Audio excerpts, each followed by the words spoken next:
Muito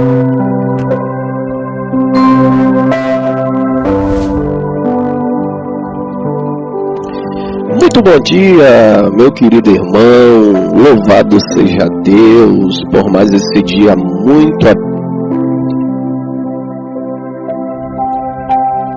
que a bondade do nosso Deus esteja sobre a sua vida e sobre a sua casa. Estamos reunidos para mais um café diário, para mais um encontro diariamente, para nós desfrutarmos da poderosa palavra de Deus. Espero que esteja tudo bem com você, tudo bem com a sua família, que as ricas bênçãos do Senhor possam estar repousando sobre nossa casa. E hoje eu quero fazer um café diário muito especial. Estamos em período da Páscoa e nós não poderíamos deixar de passar em branco essa data tão importante para o cristão, para a cultura cristã. Nós devemos lembrar diariamente o que significa a Páscoa para o cristão. Precisamos lembrar primeiro, querido, que a Páscoa ela é uma celebração instituída inicialmente judaica, foi instituída por Moisés, seguindo uma ordem específica do próprio Deus. O significado da Páscoa para os cristãos está diretamente relacionado à morte e ressurreição de Cristo. A primeira Páscoa judaica foi realizada no mês de Abib, posteriormente chamado de Nissan, que corresponde ao período entre março e abril em nosso calendário. Esse mês se tornou o primeiro mês do calendário judaico. A Páscoa também é ligada à festa dos pães asmos e à dedicação dos primogênitos. Primeiro ponto, o que significa a Páscoa, A palavra Páscoa significa passar por cima, do hebraico passagem, derivado do verbo passar, que significa saltar ou passar. Esse significado faz referência à ocasião em que Deus envia a 10ª praga sobre o Egito. Essa 10ª praga resultou na morte de todos os primogênitos, mas os israelitas nada sofreram. Portanto, quando o juízo de Deus atingiu os egípcios, as casas dos israelitas que estavam marcadas com o sangue do cordeiro que havia sido sacrificado, eles foram poupados. Desse modo, o significado passar por cima transmite o sentido de ser poupado, ou seja, passar por cima por misericórdia. O juízo de Deus passou por cima dos israelitas e não os atingiu. Então, o segundo ponto que nós precisamos entender é a história da Páscoa. Cerca de 500 anos antes da instituição da Páscoa, Deus ele vai falar com Abraão acerca do futuro de sua descendência, que seria o povo de Israel. O Senhor avisou que os israelitas iriam peregrinar em terras alheias. Eles seriam reduzidos à escravidão e oprimidos por 400 anos. Porém, Deus também prometeu que julgaria a nação que dominaria seu povo, libertando-os da opressão. Isso se encontra no livro de Gênesis, capítulo 15, versículo do número 13 e versículo do número 14. Mais tarde, na época já de José, bisneto de Abraão, ele foi traído por seus irmãos e vendido como escravo. E o que aconteceu com José? Ele acabou parando no Egito. Depois de enfrentar muitas dificuldades, segundo o plano soberano de Deus, José se tornou governador do Egito, ao liderar as ações que garantiriam que o Egito tivesse mantimento numa época de terrível escassez. José, ele é usado por Deus num período em que há uma grande fome, Deus avisa para José, através de sonho, de visão, que o Egito passaria por 7 anos de prosperidade, mas logo 7 anos depois da prosperidade viria uma crise. Então, por isso que José foi colocado como governador. A crise levou a casa de Jacó, ou seja, José foi tirado do seu povo, e Deus permitiu que aquela fome, o período de seca que veio, atingisse também os seus irmãos que haviam traído e o seu pai, que estava distante dele, que não imaginava que o seu filho estava vivo. Na verdade, imaginava que seu filho tinha sido morto por um animal, que foi a história que seus irmãos contaram. E quando Jacó fica sabendo que há comida no Egito, ele manda os seus irmãos irem comprar comida lá. E é interessante que quando eles chegam lá, e o percurso de viagem que eles faziam a pé era de 30 dias. Imagine você fazer uma viagem de 30 dias. 30 dias para ir, 30 dias para voltar. E quando eles chegaram no Egito, eles descobriram que aquele governador, aquele grande líder, na verdade era o seu irmão que eles tinham entregado para ser escravo e para ser morto. Então eles descobriram que José havia sido exaltado por Deus naquela terra, e que ali a descendência de Abraão sobreviveria. Durante algum tempo, os israelitas viveram com dignidade dentro do Egito, mas José e toda aquela geração morreram. E chegou o tempo em que se levantou um faraó que não conhecia José e acabou escravizando o povo de Israel. Então o que acontece? José, ele leva toda a sua família para dentro do Egito. E eles vivem durante muito tempo ali dentro. José morre, seus irmãos morrem, seu pai morre, e vem uma nova geração, a geração daquele povo. E quando se levanta um novo rei egípcio sobre a terra, ele não conhecia ou ignorou a história de José e a importância da sobrevivência do próprio povo egípcio depender do Deus de José, porque José deixava bem claro que tudo que ele fazia era por direção de Deus. Ele esqueceu. E o que esse novo rei do Egito faz? Escraviza, como Deus havia avisado no texto que nós lemos, Gênesis capítulo 15, versículo de número 13, versículo de número 14. Deus avisa por antecipação a Abraão que a sua descendência seria escrava. E agora, em Êxodo capítulo 1, versículo 6 até o 11, essa profecia se cumpre. O povo de Deus se torna escravo. Depois do período que Deus avisou para Abraão que duraria 400 anos, Deus levantou um líder chamado Moisés como libertador de seu povo. Esse processo envolveu cerca de 10 pragas que o Senhor enviou ao Egito. Foi a última praga, a 10ª praga, que constituiu-se na morte dos primogênitos do Egito. O episódio que deu origem à celebração da Páscoa. Terceiro ponto é a origem e o significado da Páscoa judaica.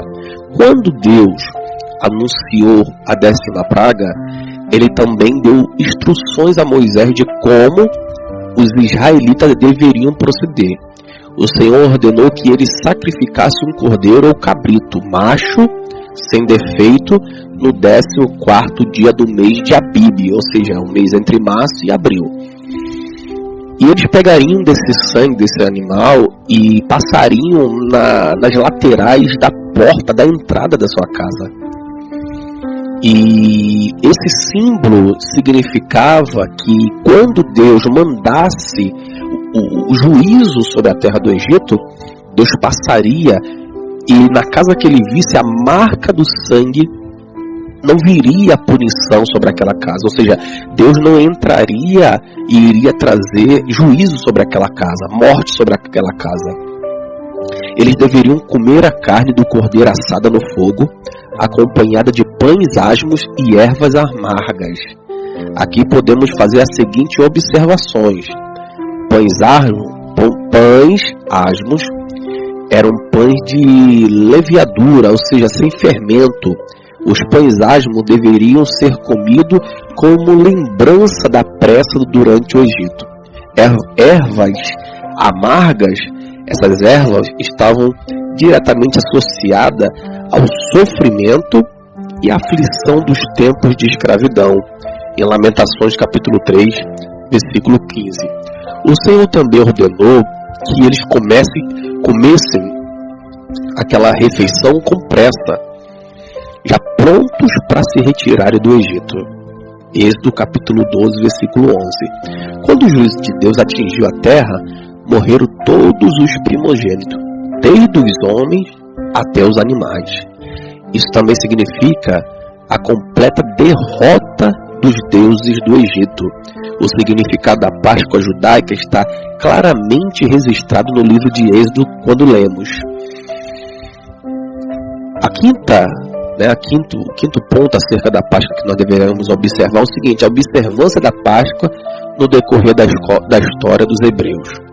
Moisés instituiu a Páscoa como uma celebração anual.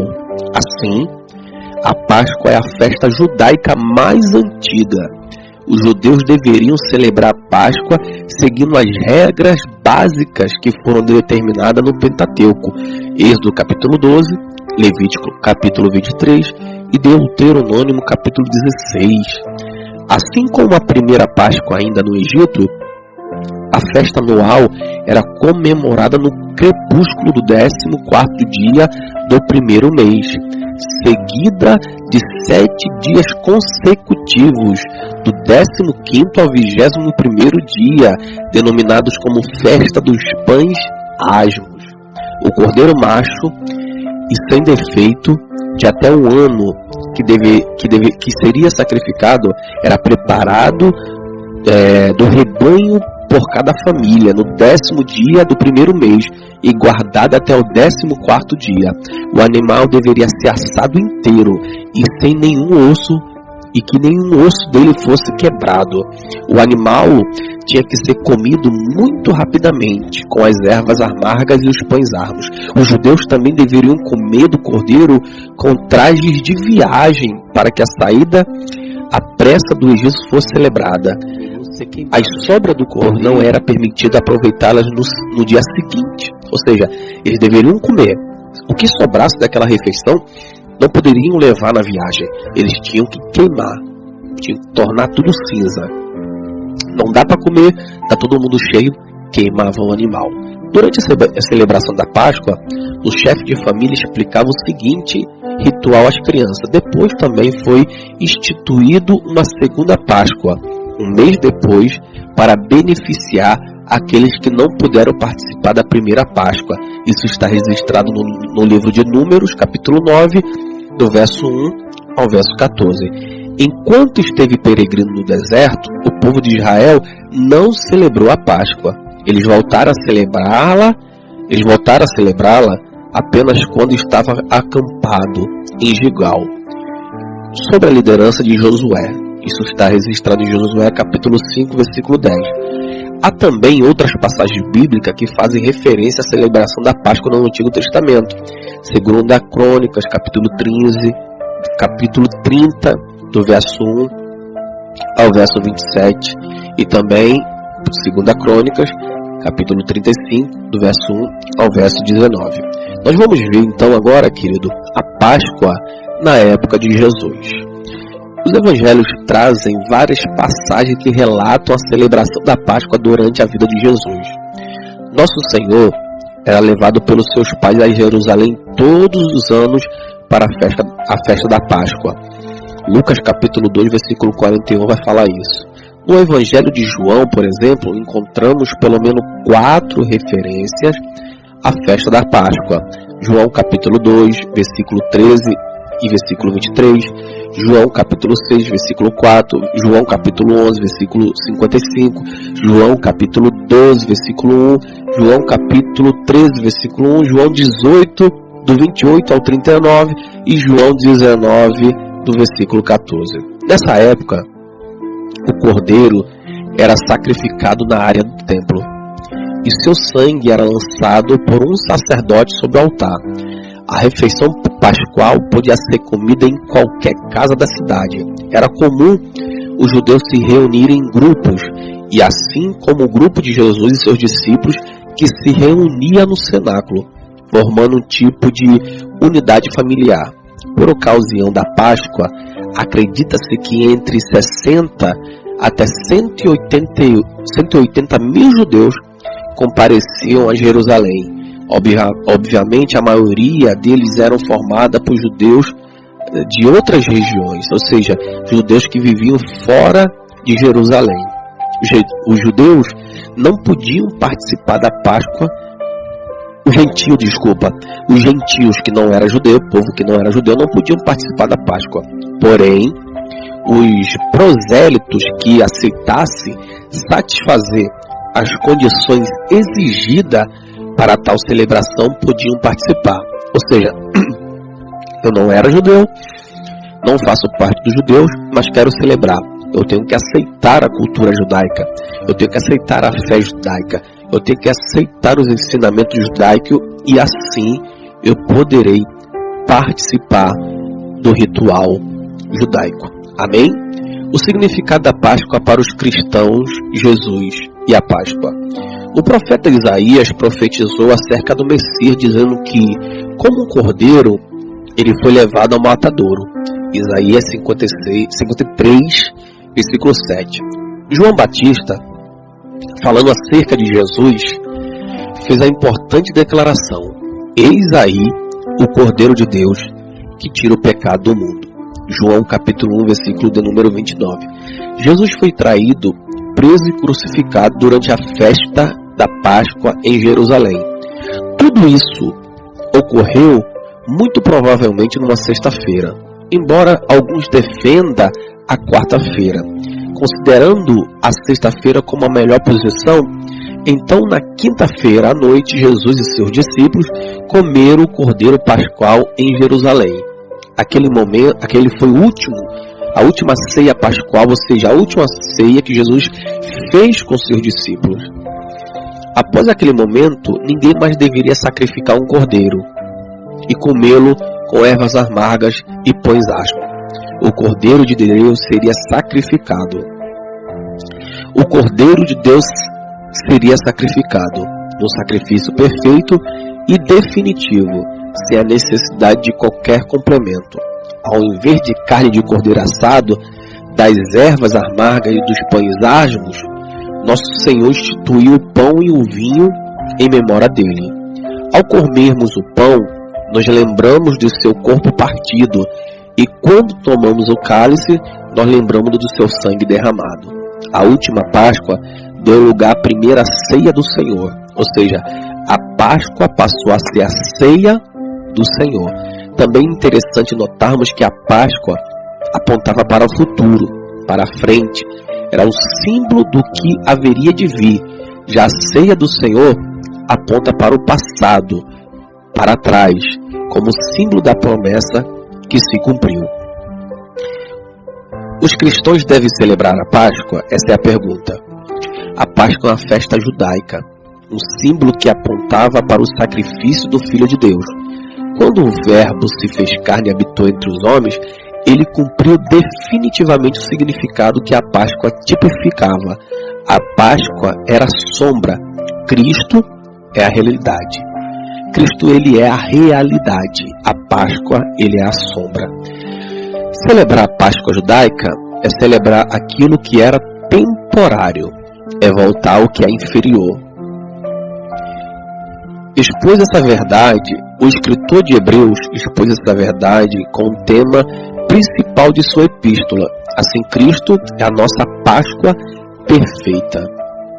O apóstolo Paulo foi claro quando escreveu que Cristo é o nosso Cordeiro Pascual, que foi sacrificado. 1 Coríntios capítulo 5, versículo 7. Dessa forma, nós cristãos não celebramos a Páscoa uma vez por ano, entre os meses de março e abril, mas nós nos reunimos para celebrar a ceia do Senhor durante o ano todo, em memória de seu sacrifício no Calvário.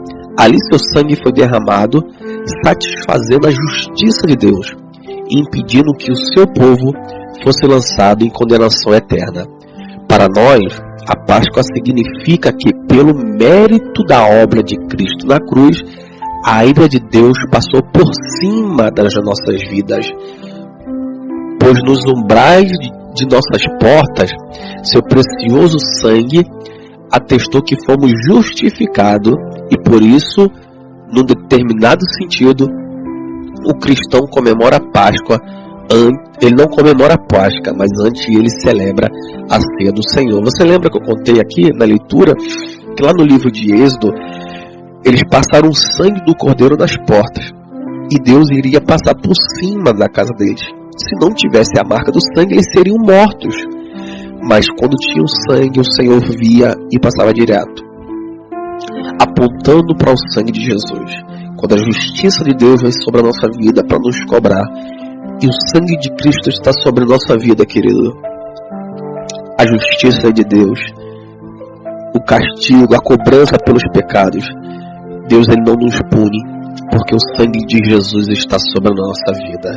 Isso é o maior significado da cruz. Esse é o maior significado da Páscoa. Quando nós olhamos para a Páscoa atual dos nossos tempos, coelhos, ovos e chocolate foram elementos incorporados posteriormente à Páscoa.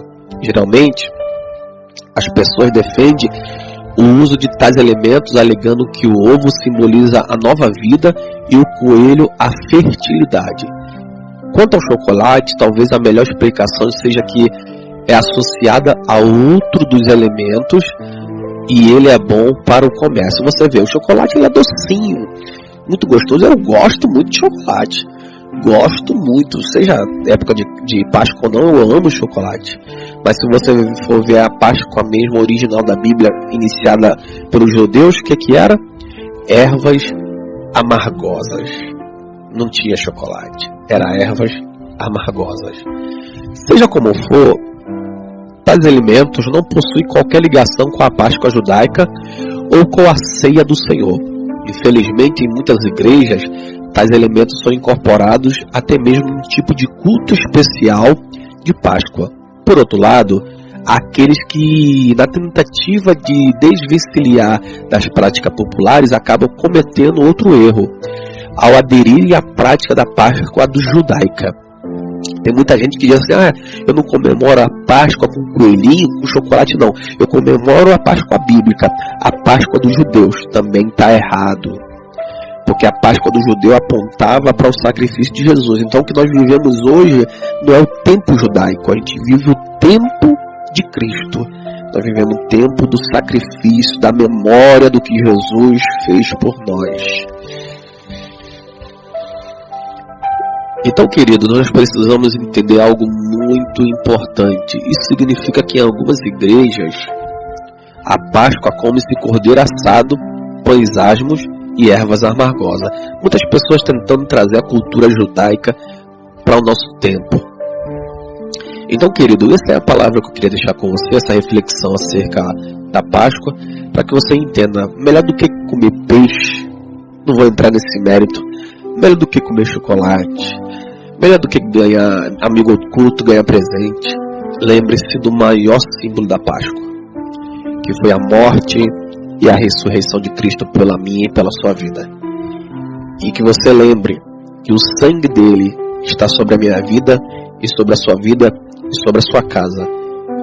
E nenhuma punição chegará, porque estamos marcados pelo seu sangue. Que Deus te abençoe e até o nosso próximo café diário.